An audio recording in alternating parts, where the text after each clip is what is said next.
très très important parce que la littérature, elle doit être désirée. Elle doit être... être un lecteur, c'est exercer sa liberté, pas exercer son obéissance. Je trouve, donc c'est très très important que c'est vous qui choisissiez, d'une façon argumentée bien sûr, hein, mais que ce soit vous qui choisissiez les livres qui vous semblent importants.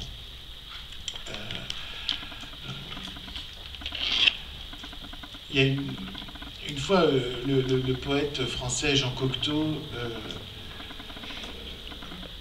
on lui avait demandé, un journaliste lui avait demandé si votre maison brûlait, qu'est-ce que vous emporteriez? Et il avait répondu le feu. Le feu, c'est quoi? Le feu, c'est ça, c'est le désir. Ce qui est le plus important, c'est d'avoir le désir. C'est-à-dire de brûler, de se consumer en permanence parce qu'on a envie de connaître les choses, parce qu'on a envie de lire, parce qu'on se nourrit, on brûle les pages. Donc voilà, c'est très très important ce désir. Pour moi, la culture, ce n'est pas un musée dans lequel on se promène et où on fait des salutations à différents objets.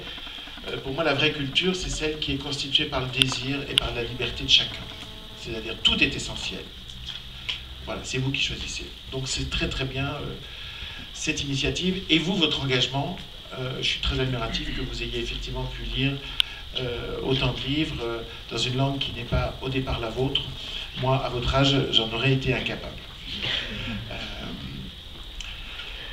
Et la troisième raison pour laquelle je suis ici, c'est pour parler effectivement de lecture et de création avec vous.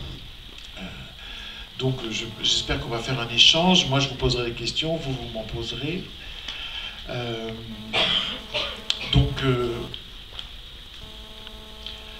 Comme la première question, c'est toujours la plus difficile, alors posez-moi une deuxième question. Et moi, je vous en poserai après.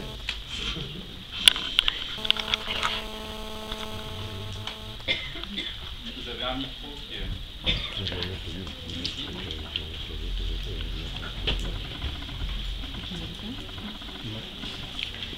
Alors allez-y, parce que là on est entre nous, donc personne ne le saura, seulement nous. Allez, yes, merci.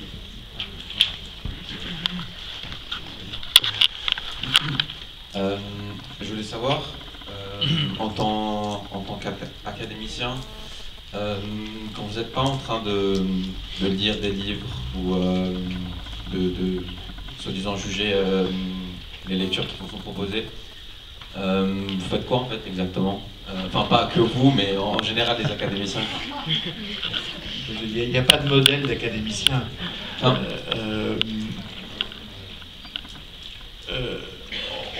On est autour de... Par exemple, au prix. Oui. Non, sinon, je pense que juste répondre à ma question. En fait, est-ce que la lecture et le travail dans l'Académie Goncourt, ça vous occupe toute l'année? Alors, moi, ces dernières années,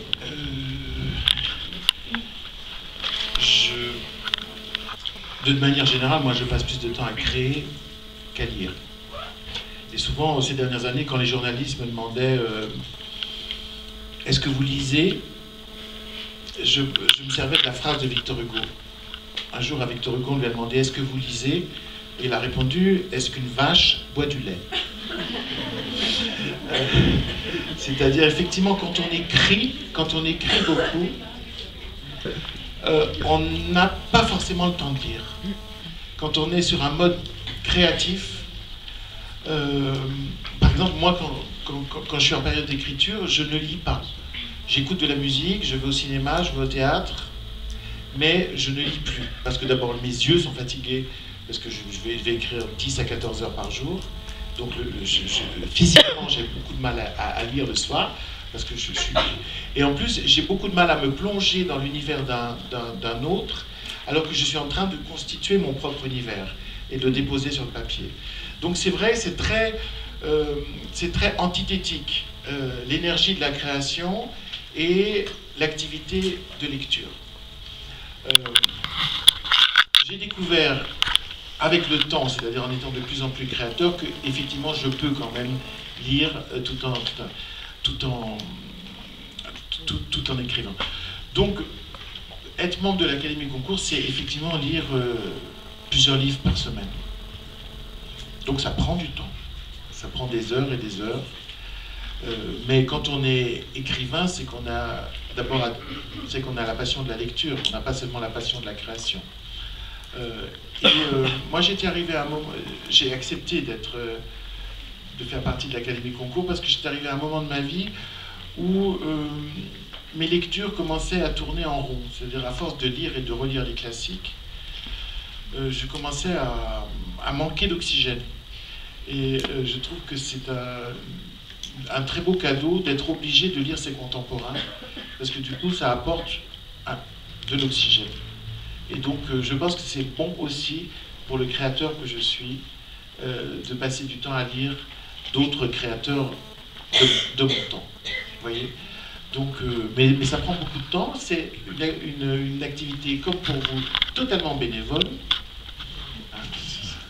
Nous sommes 10 fous de lecture qui passons notre temps à lire les livres des autres, mais comme ça, pour simplement trouver le talent, par amour du talent des autres. Et ce qui est surtout bon, c'est le moment où on échange. C'est-à-dire qu'on se retrouve tous les mardis, enfin le premier mardi de chaque mois. Donc le premier mardi de chaque mois, on déjeune ensemble, enfin on commence à 11h30, et là on parle de tous les livres qu'on a lus. Et c'est assez passionnant parce qu'on n'est pas d'accord, toujours, mais sans agressivité. Et à la limite, on est content quand on n'est pas d'accord, parce que du coup on est obligé de donner des arguments pour expliquer pourquoi on aime ou pourquoi on n'aime pas. On ne va pas changer d'avis, on ne va pas se mettre à aimer quelque chose qu'on n'a pas aimé. Mais on va peut-être gagner de la considération pour quelque chose qu'on n'a pas aimé. Parce que c'est ça l'intérêt de ce genre de discussion, c'est de se rendre compte que dans un autre esprit, le livre avait beaucoup d'intérêt pour telle ou telle raison. On continue à dire, pour moi, voilà, je ne l'ai pas aimé, mais oui, vous avez raison, il est intéressant. Donc toutes ces discussions-là sont extrêmement intéressantes, et en fait on les poursuit pendant tout le mois. On s'envoie tous des emails pour dire j'ai lu ça, c'est intéressant, j'ai lu ça, c'est peut-être pas la peine que vous le lisiez si vous n'avez pas le temps, etc. Donc on est tout le temps, les 10, en réseau, en train de voir ce qu'on conseille aux autres de lire, ce qu'on a. Mais c'est toujours du genre j'ai aimé. C'est-à-dire que se pose le problème éternel que vous avez dû rencontrer, le problème de l'objectivité. Il n'y a pas d'objectivité dans un jugement esthétique. C'est une adhésion à une œuvre. Après, on peut expliquer pourquoi elle a des qualités, mais c'est une adhésion. Vous, par exemple, alors je vais vous rendre une question.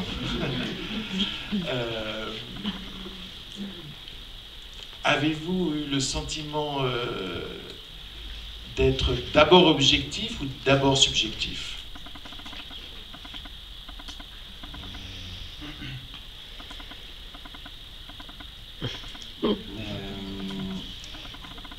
Je pense que l'instinct dirait que à l'écriture de la critique, on devrait être subjectif. Et en fait, ça s'arrête là, puisqu'on passe jamais en fait, du côté objectif, puisqu'on en fait, on remarque pendant la rédaction en fait, de la critique qu'on ne peut pas vraiment en fait, passer dans l'objectivité, puisqu'on ne peut pas donner en fait, une vision neutre de quelque chose qui est différent pour chacun. Et donc, et même si ça aurait été possible, ça ne servait absolument à rien, puisque le but en fait n'est pas de montrer aux autres ce qui se passe dans un livre, mais c'est de montrer l'effet que ça fait sur un individu. Et donc ça ne servira pas à grand chose en fait de juste raconter l'histoire et les personnages et leurs caractéristiques, etc. Puisqu'en fait le but même de la chose, c'est juste de montrer en fait la perception en fait que l'individu peut avoir